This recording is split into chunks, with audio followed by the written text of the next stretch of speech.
my mind. പുരുഷൻ എന്ത് പറ്റി? What's happening to you? എനിക്കറിഞ്ഞൂടാ. I do not know.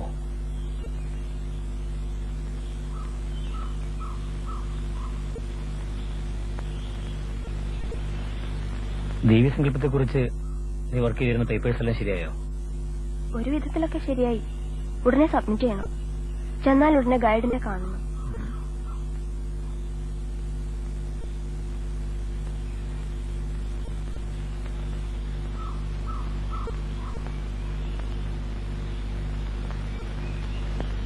ഇല്ല, എനിക്ക് വരാൻ പറ്റില്ല. ഞാൻ വരുന്ന വഴിക്ക് ഒരു ഡെഡ് ബോഡി കണ്ടു. ആളെനിക്കറിയാം, പക്ഷെ ഐഡന്റിഫൈ ചെയ്യാൻ കഴിഞ്ഞില്ല. എനിക്കാളെ തിരിച്ചറിയണം. അവന്റെ അമ്മയെ വിവരം അറിയിക്കണം. Sorry, I am not coming to Delhi now. എന്തായി പറയുന്നത്? It's impossible. You must come. It's impossible for me also. No, just can't.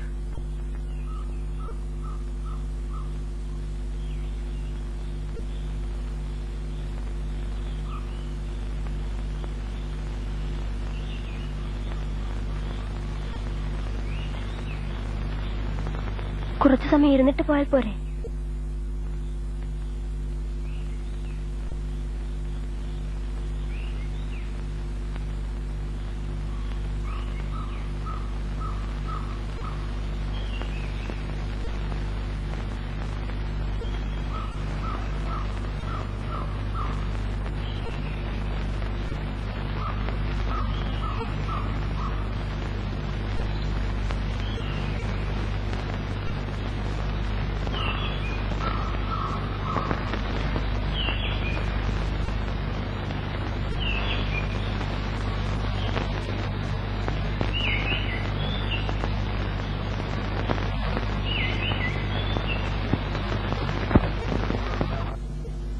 Hello Jayan. Hello, ഇരിക്കൂ. എന്താ വിശേഷം? ഞാൻ പോകുന്ന വഴിക്ക് ഒരു ഡെഡ് ബോഡി കണ്ടു. എനിക്ക് പരിചയമുള്ള മുഖമാണ്, പക്ഷെ തിരിച്ചറിയാൻ പറ്റിയില്ല. ആ, നീ ഒന്ന് പോലീസ് സ്റ്റേഷനിൽ വിളിച്ചു ചോദിക്കൂ.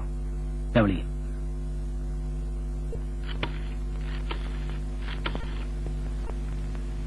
Hello, police station. Dead body കൊണ്ടുവന്നിട്ടുണ്ടോ? തിരിച്ചറിഞ്ഞോ? Oh, no identity.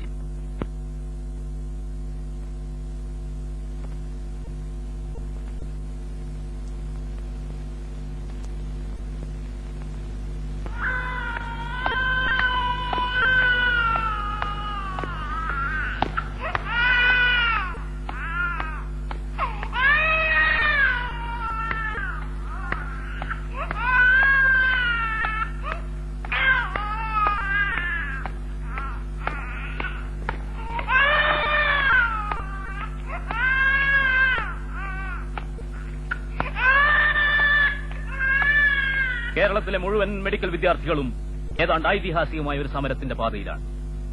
ഏതാനും പോസ്റ്റ് ഗ്രാജുവേറ്റ് സീറ്റുകൾ കൂട്ടിയെന്ന പ്രശ്നത്തിന്റെ പേരിലല്ല നമ്മൾ സമരത്തിനിറങ്ങിയിട്ടുള്ളത്. അതിനുപരിയായി മാനുഷിക മൂല്യങ്ങൾ ഉയർത്തിപ്പിടിക്കാനുള്ള ഒരു സമരത്തിന്റെ പാതയിലാണ് നാം ഇന്ന്.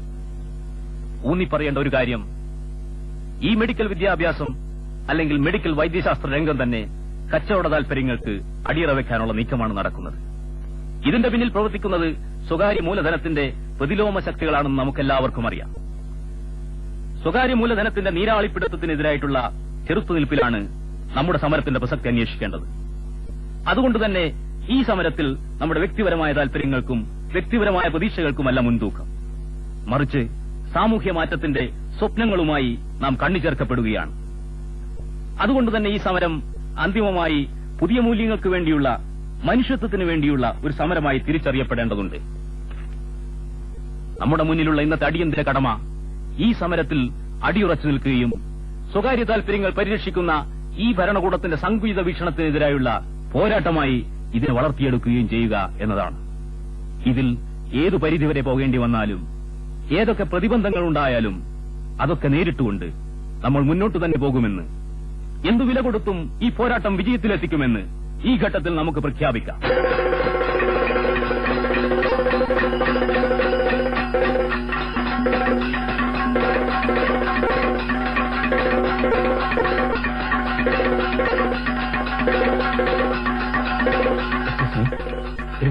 വരാം. Wait I just